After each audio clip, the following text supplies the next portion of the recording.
തിരുവനന്തപുരം ആമയിഴഞ്ചാൻ തോട്ടിലുണ്ടായ ദുരന്തം നാം എല്ലാവരും ചർച്ച ചെയ്തതാണ്. 3 ദിവസത്തെ തിരച്ചിലിനു ശേഷമാണ് ശുചീകരണ തൊഴിലാളിയായ ജോയിയുടെ മൃതദേഹം ലഭിക്കുന്നത്.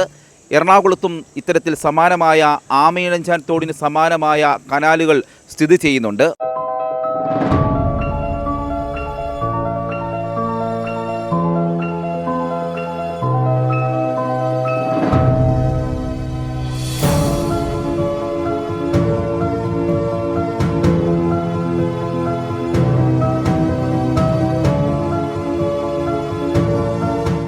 മാലിന്യം നിറഞ്ഞു കിടക്കുന്ന ഈ തോട് എറണാകുളം സൗത്ത് റെയിൽവേ സ്റ്റേഷനും KSRTC സ്റ്റേഷനും നടുവിലായാണ്. പേരണ്ടൂർ കനാലിൻ്റെയും മുല്ലശ്ശേരി കനാലിൻ്റെയും ഭാഗങ്ങൾ ഒരുമിക്കുന്ന ഈ ഭാഗത്ത് ഓയിലുകൾ പരന്ന് കറുത്തു കിടക്കുകയാണ്. കനാൽ നവീകരണം സംബന്ധിച്ച് റെയിൽവേയും കൊച്ചി കോർപ്പറേഷനും തമ്മിൽ തർക്കം തുടരുകയും ചെയ്യുന്നു.